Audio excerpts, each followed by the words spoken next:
We pay homage to the Blessed One, the Compassionate One, the Gautama Supreme Buddha. Sadhu, sadhu. We also pay homage to our teacher, Lokaswami Nohanse, who gives us all these opportunities to learn the pure teachings of the Buddha and make powerful merits to our life, and also who teaches us the path to attain Nibbana. Sadhu.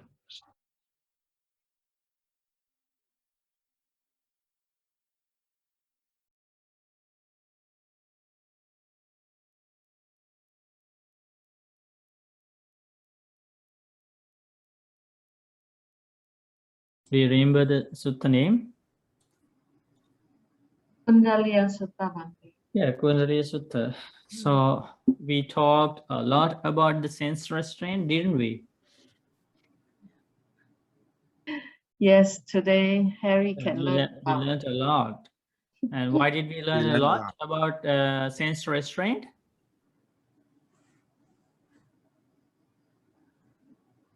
Why did we learn like that? Why did Buddha teach sense restraint like that? And it will fulfill the sense restraint. I think is supporting the four foundation of mindfulness. Wrong.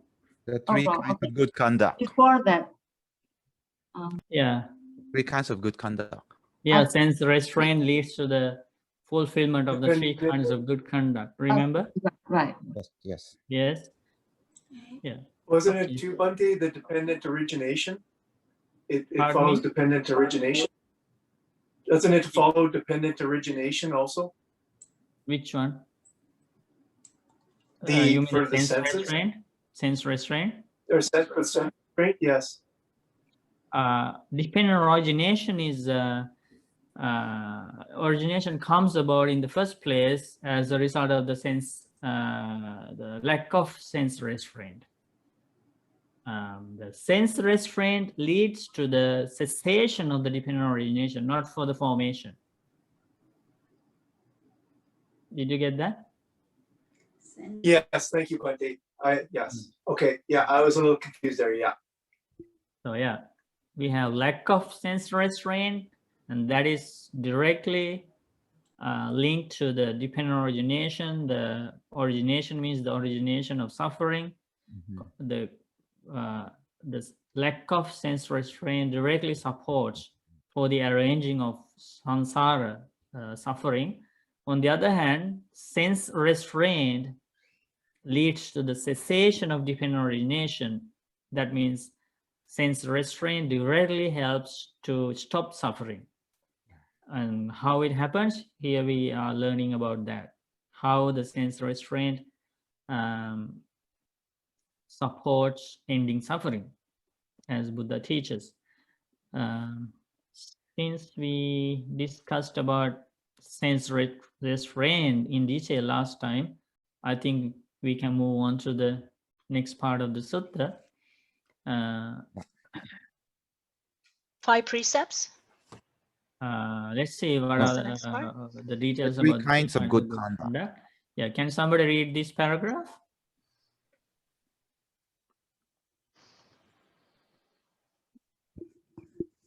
I can do that. Mm-hmm. When a mendicant's mind and body are steady internally, they are well settled and well freed when it comes to both agreeable and disagreeable sights, sounds, smells, tastes, touches, and thoughts. That's how sense restraint is developed and cultivated so as to fulfill the 3 kinds of good conduct. Very good.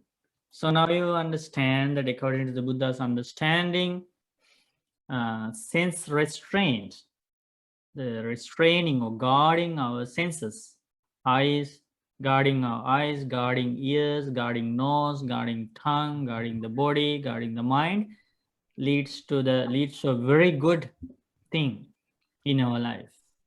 And what is that good thing? 3 kinds of good conduct will be developed in our life. 3 kinds of good conduct. And what are those 3 kinds of good conduct? Good bodily conduct, good verbal conduct, and good mental conduct. That is very important because these are the roots of arranging karma. What are the roots of arranging karma? Bodily conduct, verbal conduct, and mental conduct. And if they become bodily misconduct, verbal misconduct, and mental misconduct, we call them the roots of, not only roots, the main gateway to unwholesome karma, bad karma. And if these three kinds of conduct becomes good bodily conduct, good verbal conduct, and good mental conduct, that is the field for good karma, wholesome karma, followed by happy results. So it is very important to learn about this. What are these three kinds of bodily conduct? Three kinds of good bodily conduct. And also now we understand, like, so if you are curious, or if you have questions about, like, why am I still doing these bad things? Why am I still talking these bad things? Why am I still thinking about these bad thoughts? Why is this happening to my life? Why can't I control my actions? If you have these questions, you have the answer now. And it's very difficult to find that answer from the ordinary teachings and ordinary world. You have to go through these teachings of a fully enlightened Buddha. And what is the answer? Why these why are these bad actions are happening still in our life? And now Buddha gave the answer. According to this sutta, it is our sense, the lack of sense restraint. We are not mindful about the things that go inside our life through the eyes, through the ears, through the nose, through the tongue, through the body, and through the mind. We are not mindful what is happening, to see what is happening when we open our eyes, when we pay attention to sounds, when we pay attention to smell, when we pay attention to the tongue, the tastes, flavors, when we pay attention to the touch, sensation, when we pay attention to our thinking. We are not mindful. Maybe it is because we are carried away by some desires, lust, greediness, anger, aversion, or any kind of illusional feelings. But if you want to overcome that kind of behavior in your life, if you want to live with good bodily conduct, good verbal conduct, good mental conduct, then now you have the answer, you have the path. That is the sense restraint. That means you are mindful of what is happening in front of your eyes. And you are mindful what kind of signs and features are entering into my life through my eyes, through my ears, nose, tongue, body, and mind. If you are mindful, if you are aware, and if you are insightful about that, then the result is that your life will be full of good bodily conduct that are beneficial for yourself and beneficial for others. Your life will be full of good words, verbal conduct. Good verbal conduct means good words.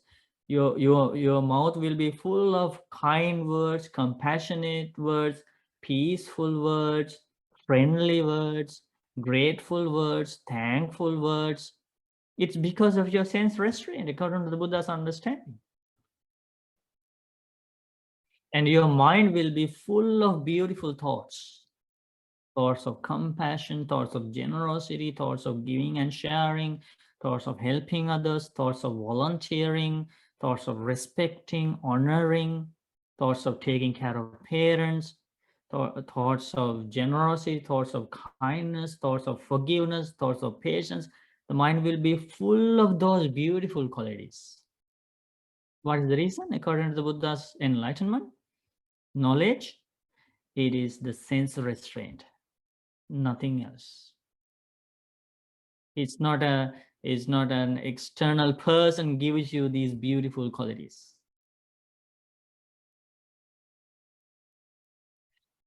By prayers, you cannot get these beautiful qualities into your life. How? By your own sense restraint. See, that's why Buddha said, you are responsible for your pain. You are responsible for your peace. It's there, and you can earn it. Now we are going to learn about those three kinds of conduct. In this sutta, we learned about three kinds of how sense restraint. Buddha was teaching how sense restraint leading to the fulfillment of the three kinds of good conduct. But I want to teach you first how the lack of sense restraint leads to the three kinds of bad conduct. So we are going to learn both. So what are we going to learn? How the lack of sense restraint leads to the three kinds of bad conduct. And how the sense restraint will lead to the three kinds of good conduct, Bhante? Yes. So, and also you can understand about good karma and bad karma at the same time, because three kinds of bad conduct means that is the field of the bad karma, which will result in pain, regret, remorse, suffering in this very life, and also will result in the rebirth in hell, animal world, and ghost world. When we learn about the three kinds of good conduct, pay very close attention, and that is the field. Three kinds of good conduct is the field for the good karma. Wholesome karma, which will result in lasting happiness, peace, spiritual joy, calm in this very life, and also will result in rebirth in a good world like human world and heavenly world. And also that is the karma, the good karma that will take you all the way to enlightenment. We are going to learn about those things now. So we are going to use this sutta to learn about these three kinds of bad conduct. Are you ready? Yes, Bhante, yeah.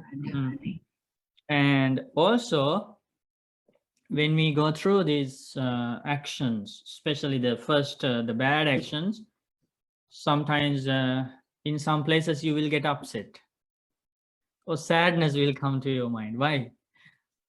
Oh, I have done that before. Oh, that means there's a powerful bad karma.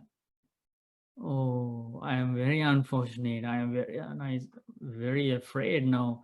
What will happen to me? And like that, some kind of thoughts will come to your mind. But please understand, this Buddha's path, the wholesome path, the Noble Eightfold Path is there to weaken and finally destroy all the bad karma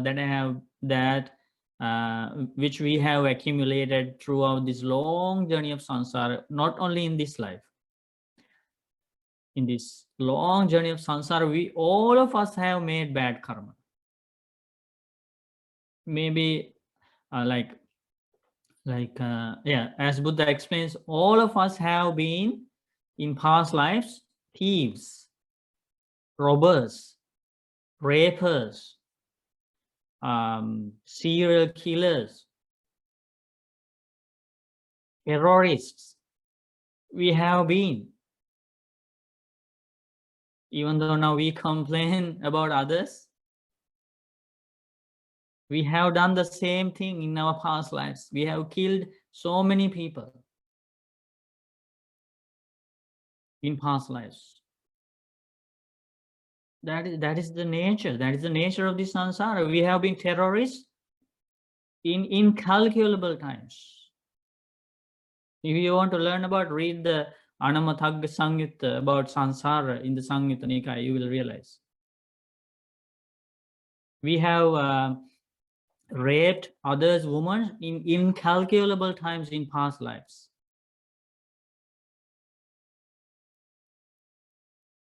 We have killed people. We have killed beings. We have done all these bad things in our past lives. And we will do these bad things that others are doing. We will do these bad things if we don't follow the Noble Eightfold Path and escape from this cycle as soon as possible. We will do the same thing in our future lives. If we associate with evil friends, bad friends, our behavior, this peaceful behavior will change. We will take knives into our hands. We will take weapons, swords into our hands in our next life or in any of the future lives. That's how this samsara goes. We are conditioned by the people around us. We are conditioned by the things we hear. We are conditioned by the views and opinions that come to our ears, and so on and so forth. So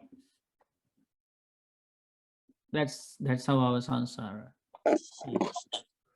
And we learn about Mara, right? Remember Mara, the evil one who is against the enlightenment? The Buddha's chief disciple, Arahant Moggallana Thero, in one of his past lives, he was the Mara. And he injured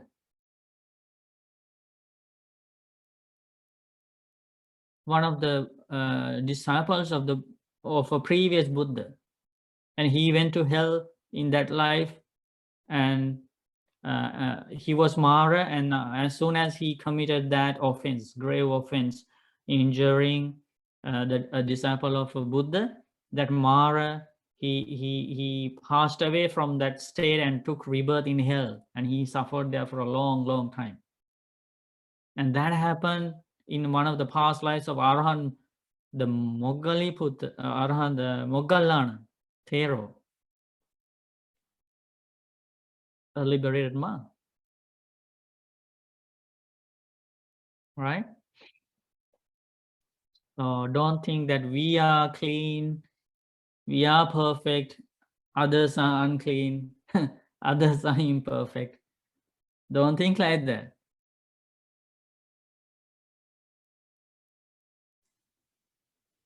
That's the nature. That's what Buddha realized with his divine eye, to see the death and rebirth of beings and past lives of beings, karma, and all these things. So So Bante, does it mean that in Christianity they all say that every human being is born a sinner? So is that a kind of same connotation? every human being is an you can say ignorant being. Ignorant means a person who hasn't seen the Four Noble Truths, who hasn't understood the Four Noble Truths. So ignorant. That means all liable to make mistakes in life. Okay, thank you, Bante. Mhm. And the amazing thing, you cannot find even a single mistake in the life of fully enlightened Buddha. You cannot find even a single mistake. Isn't that amazing? Isn't that extraordinary? How many mistakes we make in our life? And we think back, oh, I shouldn't have told that, I shouldn't have done that. Buddha never had those feelings. Buddha never did that. Oh, Buddha in the whole life, 45 years, Buddha lived as a enlightened one. He never said that, oh, I shouldn't have told that, I shouldn't have done that. No. That's a remarkable thing. You can't find even a single mistake. But if you read and search or whatever, like masters or teachers or gurus or whatever, like leaders who guide the people, you will see mistakes. You will see mistakes. So you will say, oh, he shouldn't have told that. That leads to violence, that leads to cruelty, that leads to anger. Oh, he shouldn't have told that, he shouldn't have done that. Like that. You can't find a single mistake in the Buddha's life. Not for the recorded history of his life, of the behavior for 1 year, 2 year, 3 year, on like that. 45 years, such a long time of a single person, extraordinary person. We have the recorded history. We have the Buddha's behavior, Buddha's words, Buddha's instructions, well preserved for such a long time, for 45 years. You can't find even a single mistake. Isn't that amazing? Yeah, so what I wanted to tell was that that you should not get upset when you learn about misconduct, thinking that, oh, I have done that, I have said that, and I have made these mistakes, because the Noble Eight Buddha realized that everybody has done these bad things in their past lives. Even the Buddha made, like, not the Buddha, Buddha to be, as a Bodhisattva, he made mistakes in past lives. He didn't make any mistakes after he became the fully enlightened Buddha. I'm talking about before that. So then Buddha very clearly realized everybody makes mistakes. So Buddha discovered this amazing path, Noble Eightfold Path, to overcome all the bad karma done in this life and in past lives. Isn't that a good news? So don't get upset, don't be sad, okay, when you remember the bad things that you have done in the past. And that doesn't mean that I encourage you to do again the bad things and forget them. No, that's not the meaning there.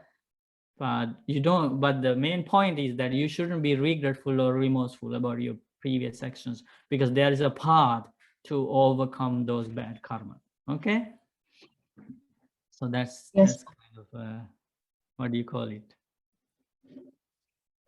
kind of a pre-introduction. Prelude. Yes. So we go to this new sutta to learn about bad, 3 kinds of misconduct, 3 kinds of bad conduct: bodily, verbal, and mental. And also we are going to learn about very clearly about precepts, the definition of the Buddha. And so you will get rid of like misunderstanding, misinterpretation. So you will get a very clear idea about the meanings of precepts, and what is wholesome, what is unwholesome. So you will have your own understanding about it, and you can apply this understanding into your day-to-day life, in your ordinary life, and you can make your decisions based on that unwholesome and wholesome teachings. It's very helpful and very important. Okay, who is going to read? Oh, before that, I think we should pay homage to the fully enlightened Buddha, Supreme Buddha, the Blessed One. Sadhu, sadhu. We also pay homage to our teacher, Lokaswami Mahansi. Sadhu, sadhu. Who is going to read? I can read. Okay. Stop. Because I do not say that there is a termination of volitional karma that has been done and accumulated for so long as one has not experienced its results, and that maybe in this very life or in the next rebirth or on some subsequent occasion. But I do not say that there is making an end of suffering so long as one has not experienced the results of volitional karma that has been done and accumulated. As to this, because there is a threefold corruption and failure of bodily karma, a reason from unwholesome volition, having a painful outcome and result, a fourfold corruption and failure of verbal karma, a reason from unwholesome volition, having a painful outcome and result, and a threefold corruption and failure of mental karma, a reason from unwholesome volition, having a painful outcome and result.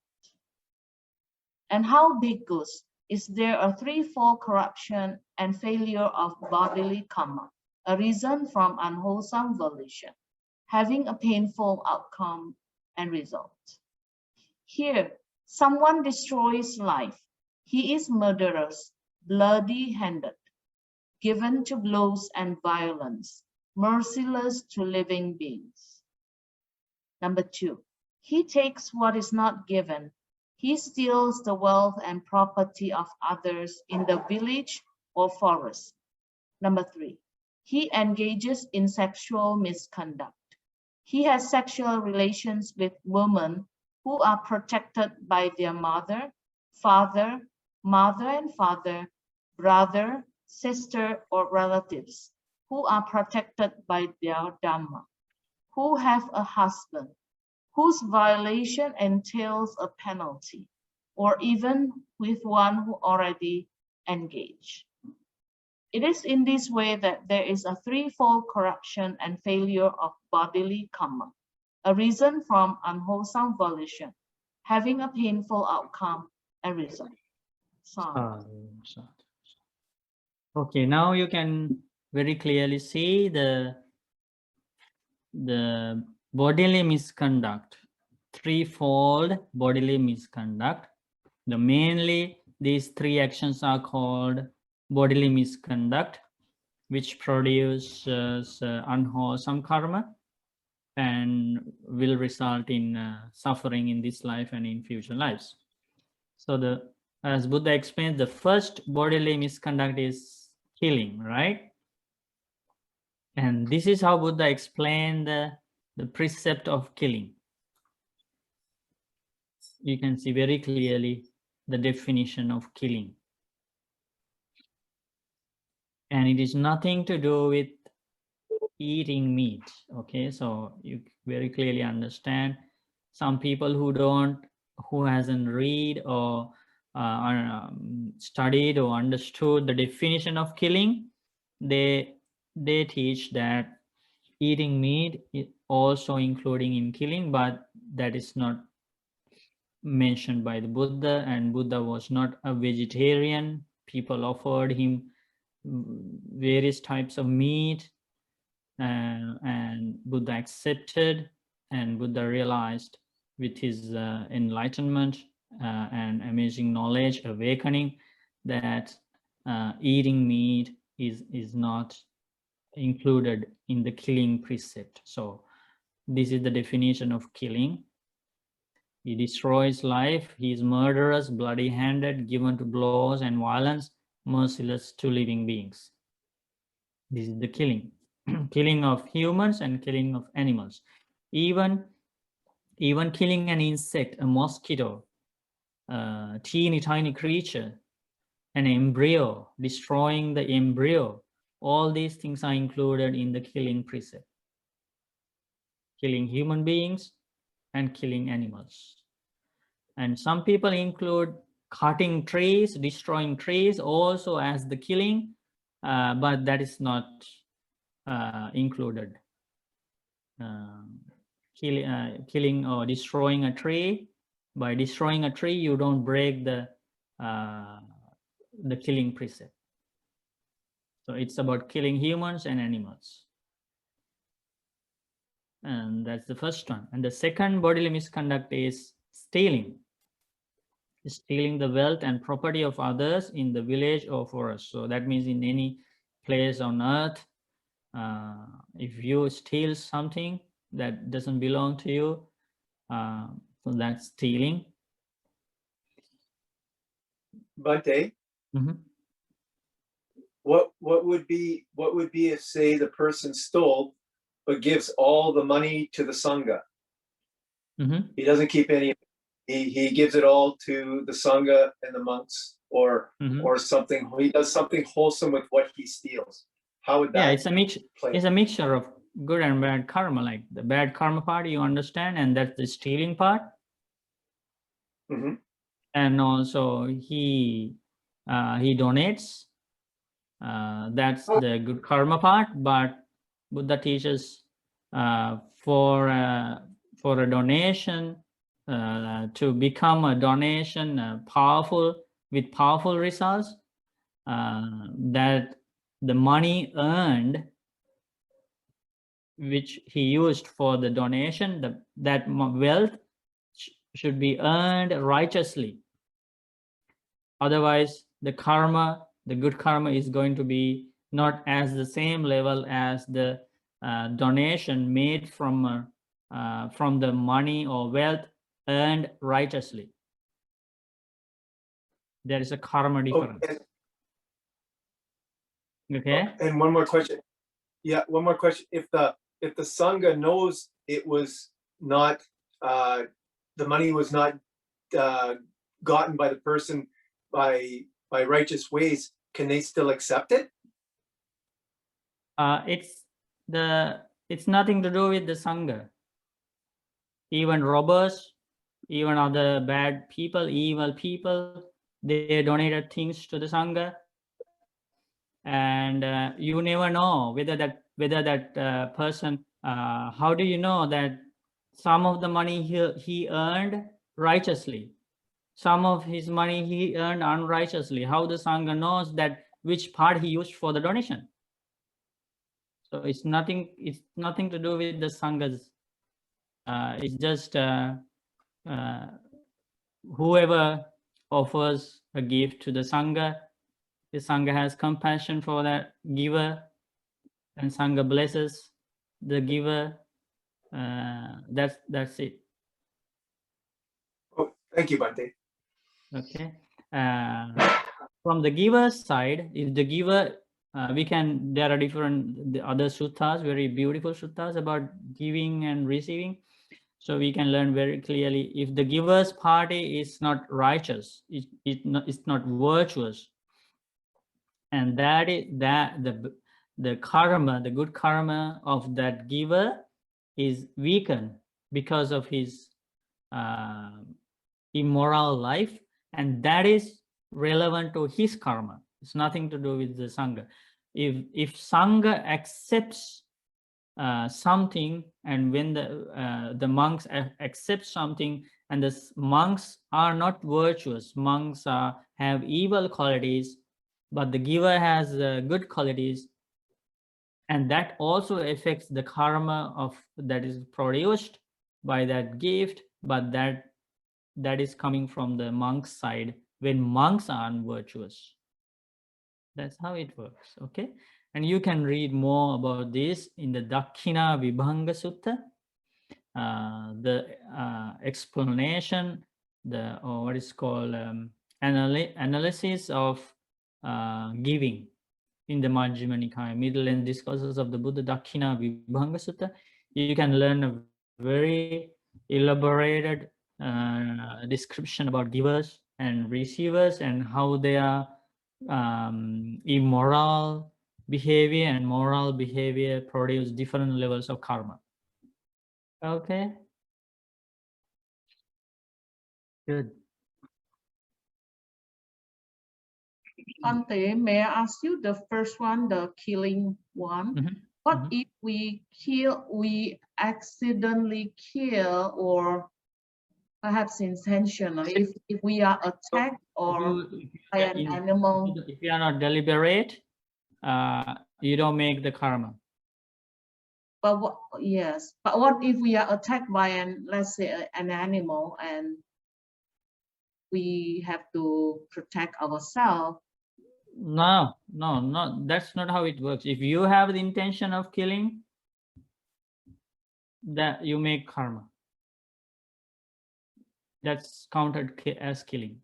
Okay. There is no such thing that I killed that living being to protect myself, to protect other beings, to protect this, to protect that. There's no such excuses with the karma. Mhm. So that is why it is hard to make good karma. Right. Sometimes in order to keep the precept of not killing, you have to sacrifice your life. You have to sacrifice your life. And the people who, because by sacrificing your life to protect the precept of killing, you don't go to hell. But if you sacrifice the precept of killing for the sake of your life, you will go to hell. Did What you if, get that? Bhante, what if you're trying to protect someone? Does that count at all or no?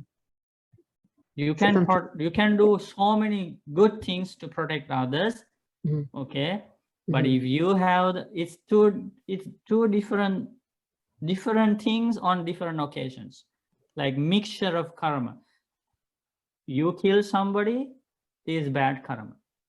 With you have the intention to destroy somebody is bad karma. It's the killing.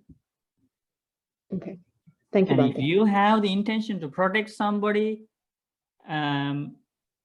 at that time, because that intention of protecting somebody makes good karma for you. Killing, the intention of killing somebody gives bad karma to you. It's like that. It depends on different occasions. But But- Bhante, Mhm. How about military? So- Hmm?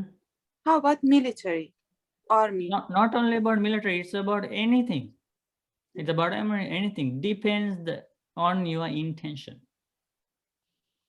so If you Bhante, have intention to destroy an animal or a human being or an embryo, it's still in the mother's womb, or an animal or pet, a dog, a cat, a mosquito, and if you have the intention of killing,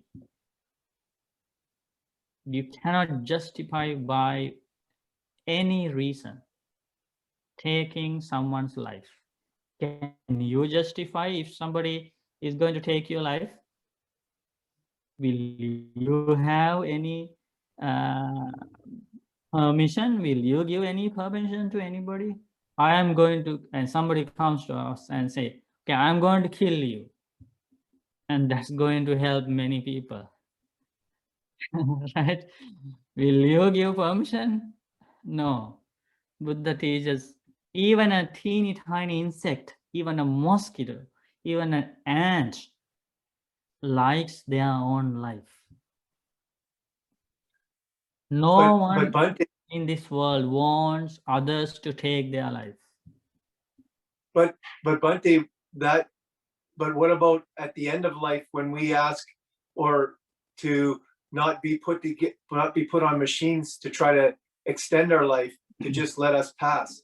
Mhm. What happens there? It always, all the actions depends on the intention. I'll tell you the difference. There are 5 grave offenses called Anantariya Papa Karma. 5 grave offenses. If a person were to make one of those grave offenses, there are no cure in this life. There are no solutions to overcome or weaken that bad karma. That person is destined to be reborn in hell and suffer for an eon. And those 5 actions: killing one's own mother, killing one's own father, killing a liberated monk,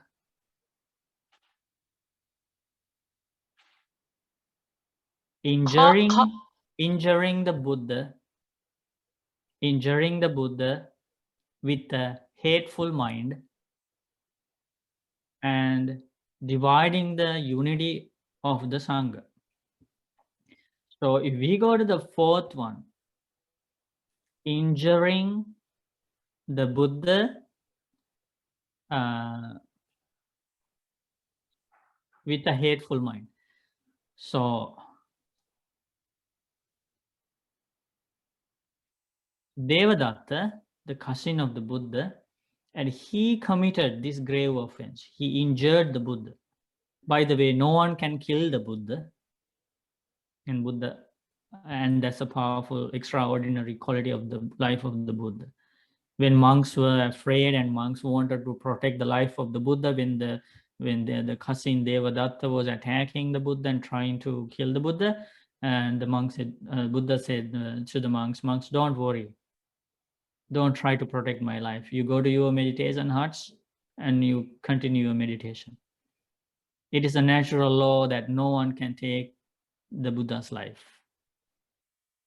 That's how it happened. So the Buddha is the only extraordinary being who proclaimed freely and openly that no one can take my life. So he was fearless. And no one was able to take his life, and that is impossible. So Devadatta was trying to kill, but he injured the Buddha, and the blood came out of one of the fingers of the Buddha. And he committed that grave offense by shedding the blood of the Buddha with a hateful mind. So he made the grave offense. But on the other hand, the physician of the Buddha, he also, by his actions, the blood came out of the Buddha's wound, and it is not by done hateful mind. So he didn't make any bad karma, the physician of the Buddha. Can you see the difference of intention? Shedding the blood of the Buddha with a hateful mind and not with a hateful mind. Bhante, So go to any incident, any action in your life, in others' life, what the criteria here, or the base factor here is the intention. Whether it is done with a hateful mind or greedy mind or deluded mind, based on unwholesome roots or based on wholesome roots. Okay, like don't ask me one by one, what is this, what is that. So you develop your own understanding about how to understand whether this is wholesome karma or unwholesome karma, and that should be our goal. Because otherwise, because there are so many actions in our life, in our friends' lives, in others' lives that take place on a daily basis. And you cannot ask every time, Bhante, is this wholesome? Is this unwholesome? Is this wholesome? Is this unwholesome? That's not how it works. You have to use this Dhamma knowledge. And one day, your mind should be free of these doubts, complexities, perplexities, and all these things. And the mind should be very clear about wholesome and unwholesome. So that ability should be developed within yourself. And that should be the goal. So it's, again, it's the intention, what matters.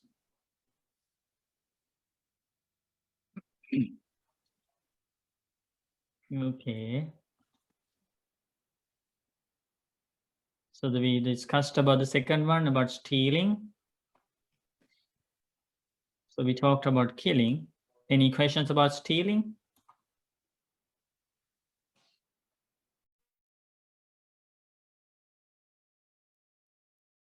Bhante, I think there's a question in the chat box, Bhante. Mhm. Bhante, since we are talking about bad karma, is interfering in people's free will considered bad karma? What is free will?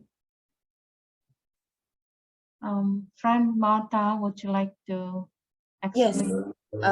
Bante, I was referring to like when people are making decisions and we tend to ask questions to other people when we are making decisions, like what other people think about taking different decisions.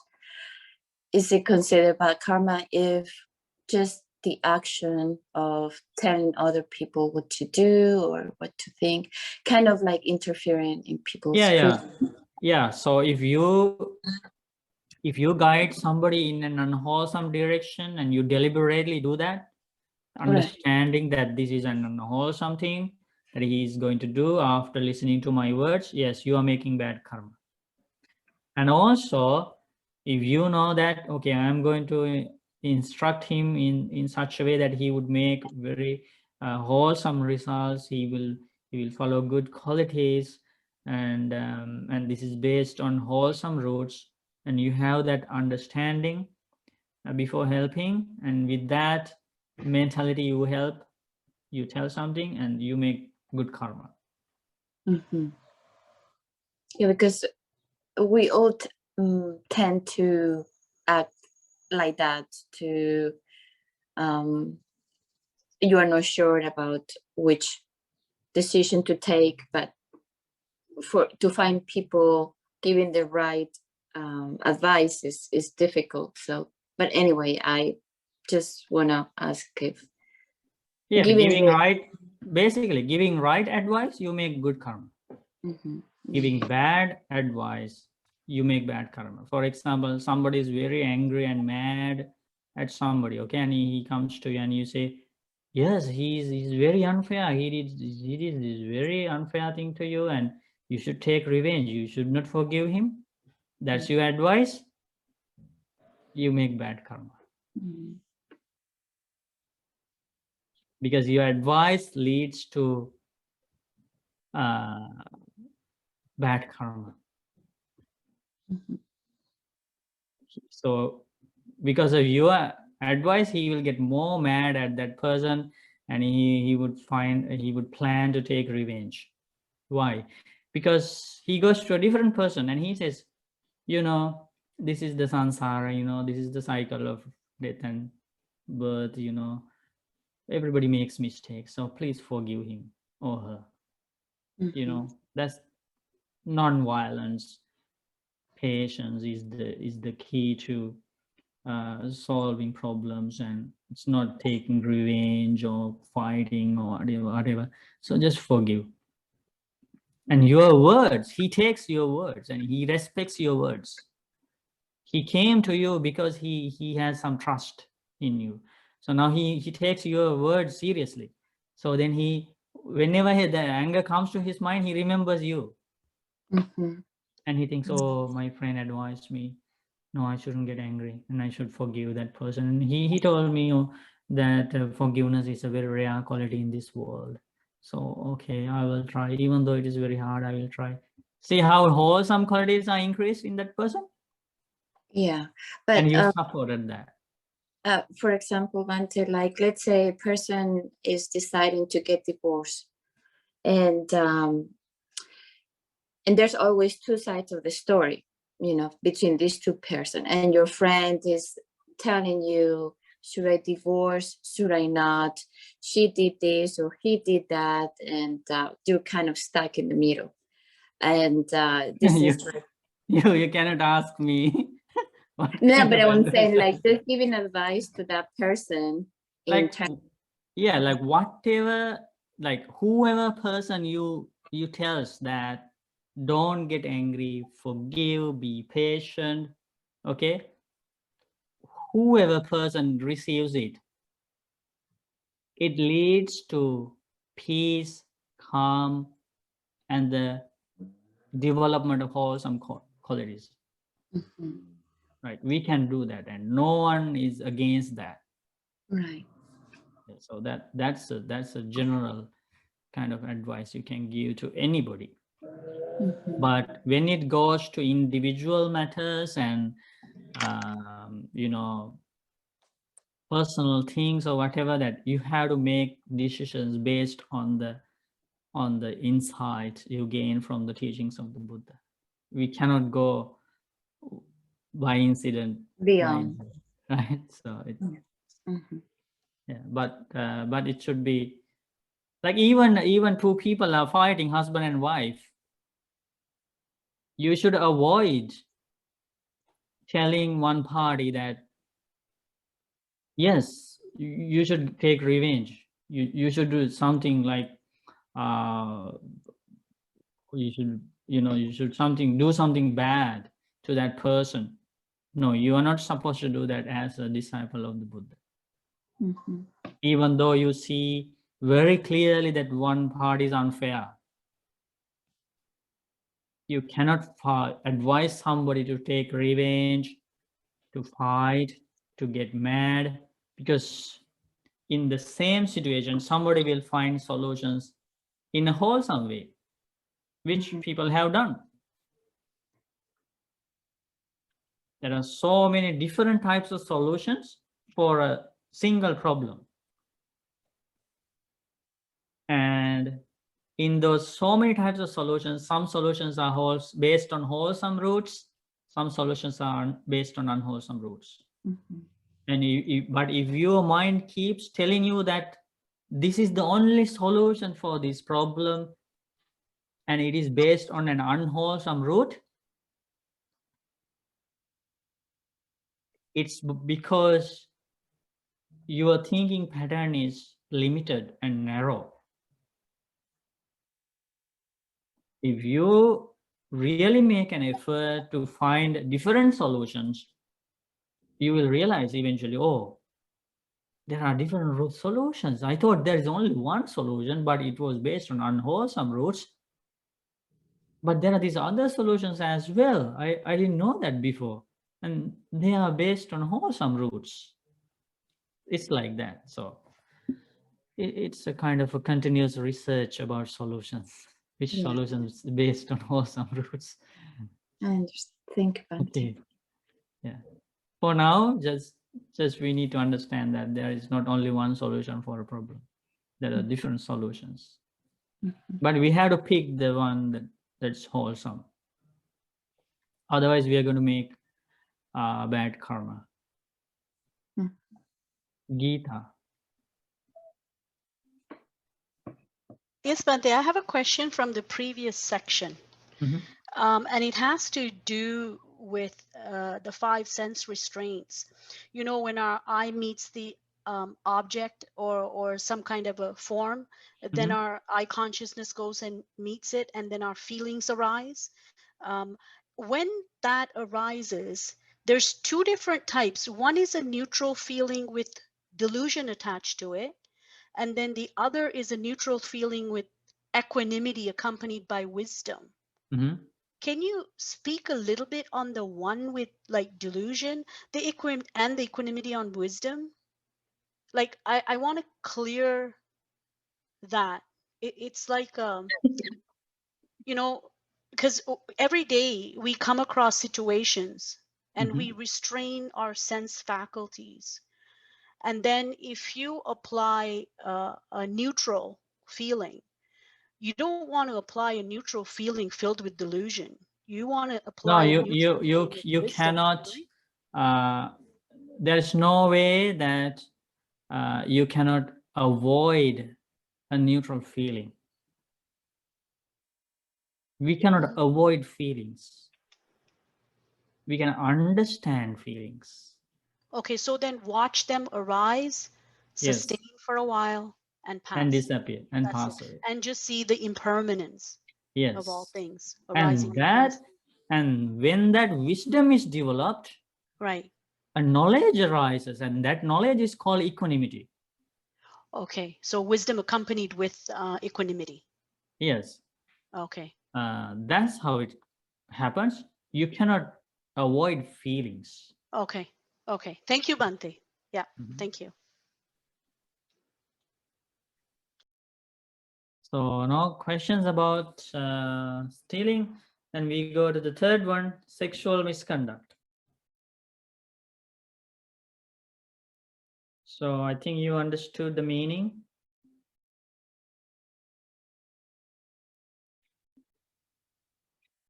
And as we learned last time, it's not about engaging in sense pleasures.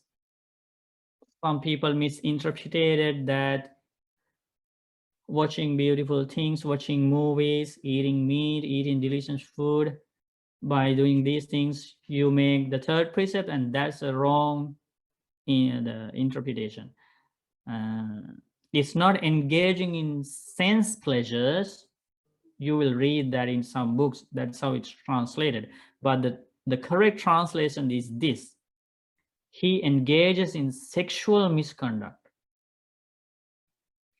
So in this case, even though Buddha is teaching the breaking, how a man breaks the precept, and is the same with the woman breaking the precept. So you need to apply this in both cases and understand accordingly. Okay, so it is in this way there is a threefold corruption and failure of bodily karma arisen from unwholesome volition. Remember, I told you, I kept telling you.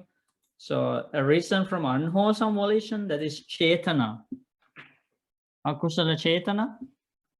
So the bad karma arises on unwholesome volition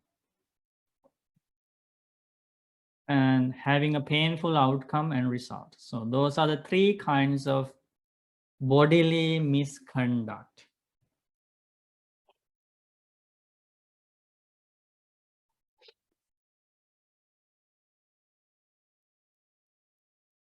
Everybody is silent. Well, we Why? have 2 more precepts to go through, Bhante. No, but in this sutta, we are not talking about precepts. We are talking about 3 kinds of bodily misconduct, 4 Okay, kinds of I verbal got it. misconduct, Yeah. and 3 kinds of mental misconduct. So Yeah. Okay, more got to it. more to come. But yeah, some precepts are also included here. Definitions of precepts. So we already learned about 3 precepts, definitions of those things. Mhm. Rob has a question. Oh, yeah, just a question about the sexual misconduct. Mhm. I understand all of it, but there's one phrase whose violation entails a penalty. What would be some examples?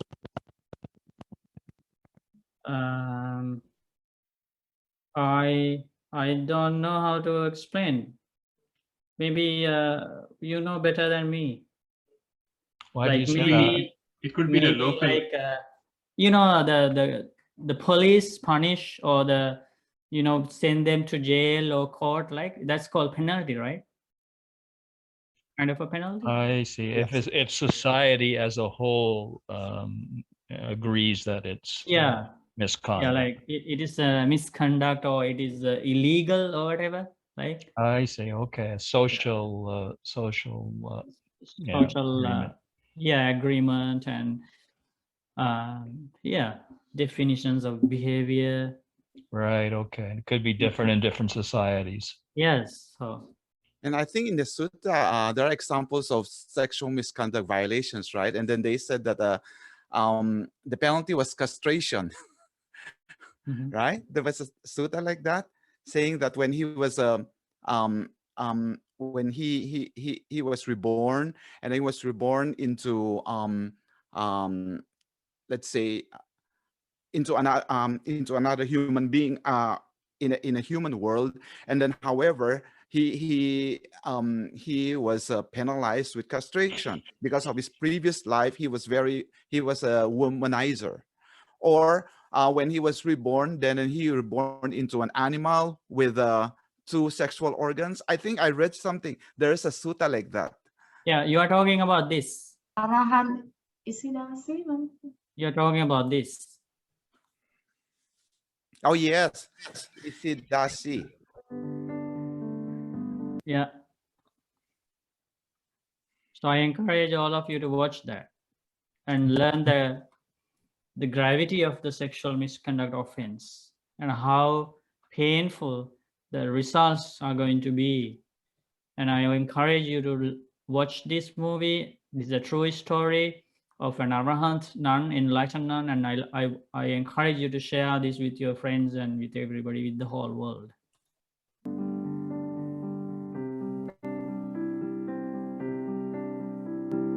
One day, in the Buddha's time, Isidasi Teri and Poti Teri were having tea. They were both bhikkhunis, or Buddhist nuns, who were skilled in contemplating the Buddha's teachings, and both were fully enlightened as arahants. Poti Teri was an older bhikkhuni who'd experienced a lot of suffering in her life, which had led her to ordain. Therefore, she was curious as to why a happy, beautiful, and young woman such as Isidasi Teri had decided to renounce the world and strive for enlightenment. Young Teri, you are so lovely, and your youth has not yet faded. What did you see? What flaw in the world did you see that led you to pursue renunciation? Now you had to watch the full thing. No, Bhante, you took this sutta up before in a previous class. So we have definitely done this sutta. I take it always. Not only one time. Yeah, we have that impression. Yeah, so I have shared the link here to that video. Everybody should watch that. Ante, I think there's a question in the chat box from Frank Team. Would you like to ask your question, please?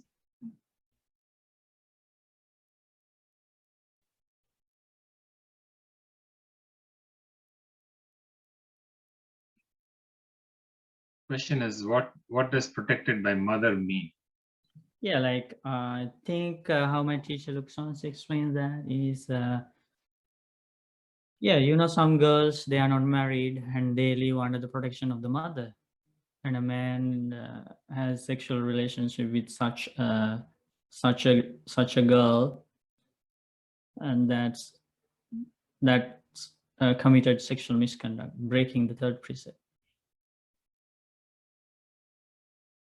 Could mean any child, any minor. Yeah, that's correct. It's included. Every daughter is included.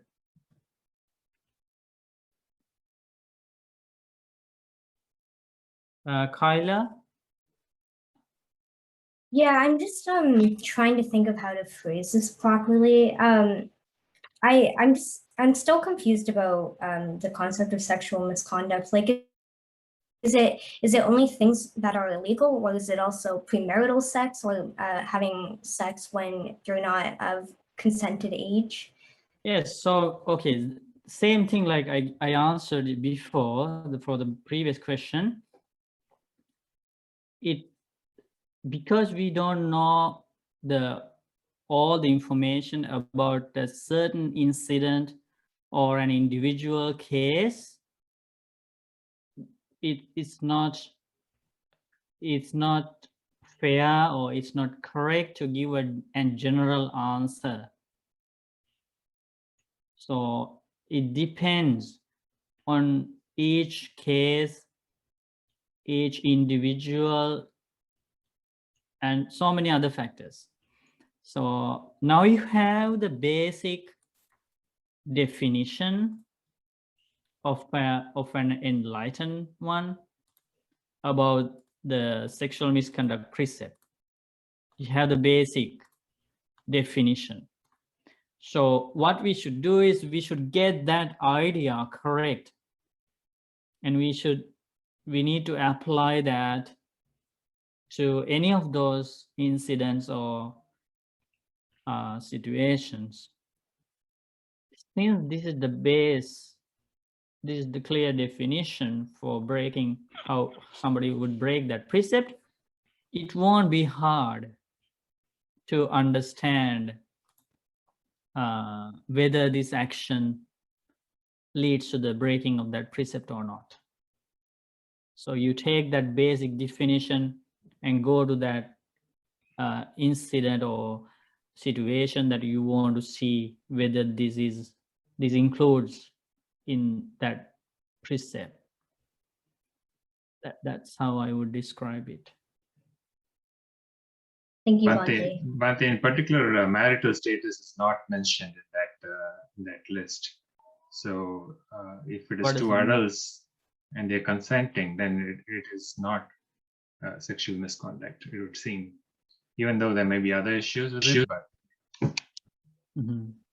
But then I think that until you are married, you're considered to be protected under your family. There is one thing here, I think, protected by, like this phrase, I remember Loksanse was stressing this phrase, special phrase, women who are protected by their mother and father, brother, sister, or relatives, who are protected by their Dhamma. And these are very powerful words, like almost like all the unmarried women who don't have a husband, like almost all the girls are included in this. So like if you think that some incidents in the modern world that this is not illegal and this is accepted, this is allowed, and all these things in the modern world or modern society or whatever, and you go back to the definition of an enlightened one, you will realize that most of the things that are allowed, permitted, and categorized as legal or whatever, when it goes to the karma, most of them are creating bad karma and breaking the third precepts. That is the danger. So we try to go from an ordinary world with ordinary knowledge to the knowledge of an enlightened one. That is why it is hard to distinguish between the true story of the bad karma and the ignorant decisions made by an ordinary society.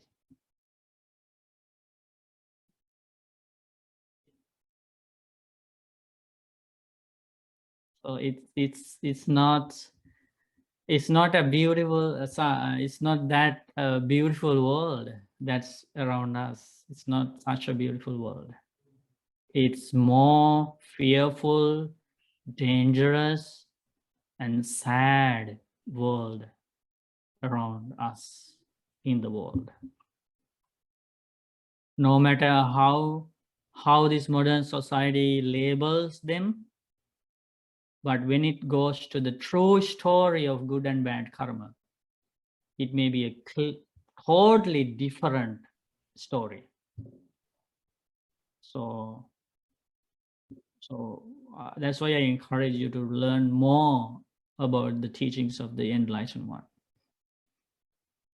Don't base only on the ordinary knowledge or the ordinary decisions or the decisions of the ordinary world. Don't base your decisions, actions, opinions, views only on the ordinary world. please learn the teachings of a fully enlightened one who had perfect knowledge about actions. Okay. So if you understand gradually the actions categorized by the Buddha, wholesome and unwholesome, slowly but gradually, you will restrain your actions. Your life will be transformed. You will gain more peace. And the other thing you can see very clearly is if something is on the unwholesome side, you will get the consequences of that in this life. You will feel that. You will feel if something is unwholesome. Even if you didn't know that it was unwholesome, when you experience consequences, you will feel some unease, some restlessness. And on a later time, you go back to the discourses of the Buddha and you will realize, oh, that unease, that restlessness, that guilty feeling came to me. I didn't know why. I didn't know that before. Why? Now I can see very clearly that it's on the unwholesome side. So to see something is unwholesome, there is another way to see that, is that the result of an unwholesome thing, mostly the consequences are mixed with a guilty feeling, unease, restlessness. The consequences of a wholesome action mixed with joyful results, happy feelings, and they are long-lasting happy feelings.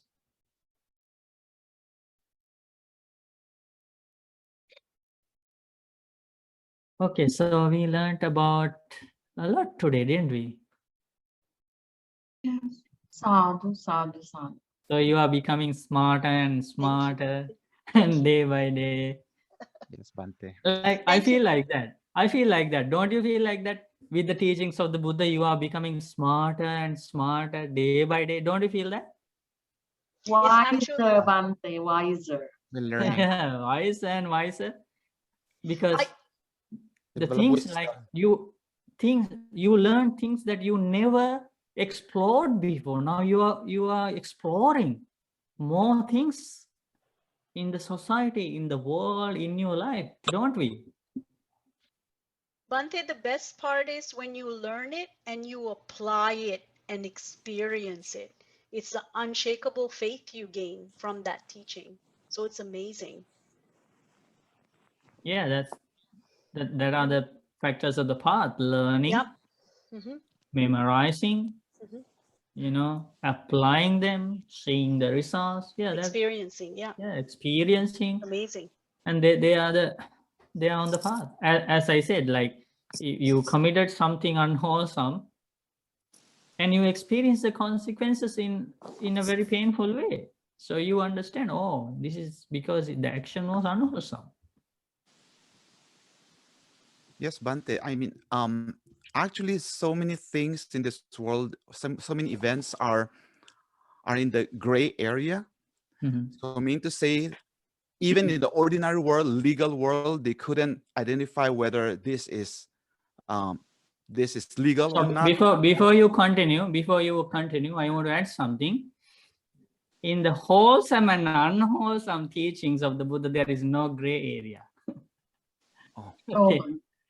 That is very beautiful thing. Because That's if very there is a true. gray area, Yeah. like gray area, Yes. that's going to be very tricky. Yeah.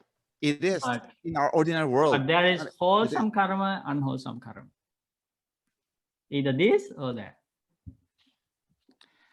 So there are so many social issues that that came out. For example, somebody was asking about euthanasia. So meaning to say, If somebody's really in painful, and let's say he has no Yeah, money. so again we go from Yeah, incident to incident. Yeah, so many like this. Even legal world couldn't answer. Going from incident to incident is not the way to understand about karma. It's about your intention on that given moment. Intention. Because the situation, you can describe this, 10 people can describe the situation in 10 different ways. But what matters is that the intention of that certain person at that given moment. So that's why I said, by discussing incident by incident in a general way, it's not easy to find the correct answer. It's the intention of that particular individual on that occasion.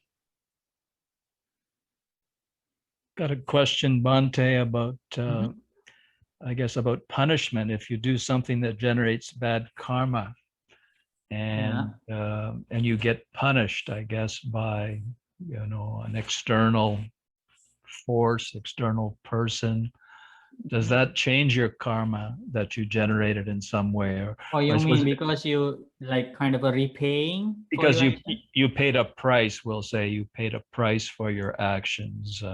I suppose you could avoid paying a price for your actions, maybe somehow, or you could throw yourself, or you could deliberately put yourself in a position to pay a price for your action. No, you shouldn't do that. Let's say like you made a bad, like you broke a precept and you want to like repay for that. And so you deliberately, you put yourself in pain. No, no, that's not what I mean. But we'll say you confess, for instance, you confess what you did, or you. Confessing. You mean confess, right? Confessing or acknowledging publicly, we'll say. That's what I'm talking about. Yeah, that's what I mean. That leads to good karma, and also the weakening of the previous bad karma. Right. Like for example, for the higher ordained monks, that is one of the more powerful ways to rehabilitate, for the rehabilitation. Like the higher ordained monks, they practice 227 precepts. So there are many precepts. When a higher ordained monk commits one of those precepts, the way to rehabilitate, the way to weaken the bad karma of that offense is to go to another higher ordained monk and confess it, acknowledge it. Just by doing that, Buddha teaches that that higher ordained monk become refreshed, rehabilitated, and he don't need to worry about that past action anymore, because he already confessed and acknowledged it in front of another higher ordained monk. Yes. So as you understood and as you guessed, that's a powerful way to overcome the result of a bad karma. That's practically applied in the community of monastics. And if the monk didn't willingly confess, but was caught, we'll say was caught in his violation and was reprimanded, would that weaken his bad karma? If he was involuntarily reprimanded, we'll say, would that weaken his bad karma? Yeah, but still he would go to, even by like, it's like our parents force us to do like good things and we don't like as children, but eventually we do that thing. It's a good thing. So like that, even though we were forced by other fellow monks, and eventually we go to another monk and we do that with our volitions. It's a volitional action, going to another monk. The forcing was happened before.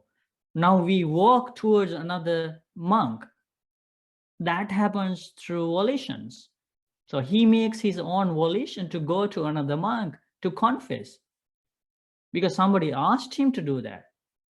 But now in his mind, these new volitions are creating. So he goes to another monk, and that's bodily actions governed by the good volitions. See how this intention matters? Either by yourself or by somebody else. Now you have come to a point that you use your volition to go to another monk and confess. In the end, that is what matters. So it's either your training is good, or your actions are good in the end of your good training. I see. Thank you, Bhante. Good. Very deep, right? Bhante, I have one question. I hope you don't mind. I Okay, have this one last one. really, really gray area question. I don't know if how it's going to be answered, because I don't like until gray now- area questions. No, but, well, it's like this. Okay, it happens in situation we're in. Who should you save, the baby or the mother? Oh, I know that story. That's a common story to argue with the No, Buddhists. no, it's not. So the baby, well, it happens. Scientific, the medical, they call it the ectopic pregnancy, wherein the baby is not in the proper place to grow, and so it will cause the death of the mother. However, so who should we save? Whatever matters is the intention. Intention of the person who is committing the action. Okay, you can't put me in trouble. Okay, No whatever answer. action done by the doer and the intention of the doer, that is what matters. So you try to save both with great good. If you can't, so the doctors Not couldn't beyond even your do hands, both. then, right? Then karma comes and takes over. So Okay, so you organize another Zoom meeting. Responsibility of the doctor then. discuss all these problems. Oh Okay? my God, I don't know. Thank you, Bhante. Sadhu, sadhu, sadhu.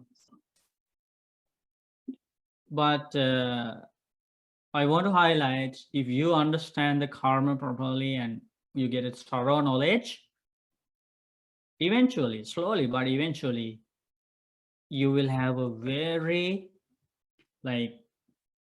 confident and very strong knowledge when it goes to a situation to understand whether this is wholesome, whether this is unwholesome. That happens not through arguments, debates, and all those things. That happens through the careful learning, patient learning, wise consideration about the teachings of the Buddha. You will get to that one day. I am not surprised, worried, or angry at you when you ask questions, but you will one day come to a stage that your knowledge will clearly show you how to recognize an action, whether this is unwholesome or wholesome, and to make a decision, whether this is a wholesome decision or an unwholesome decision. So my understanding is, don't rush to find answers to situations or incidents. Carefully, patiently learn these teachings about karma and these things, and that's my advice for you. Okay, because this is the only opportunity. The Buddha's teachings are the only opportunity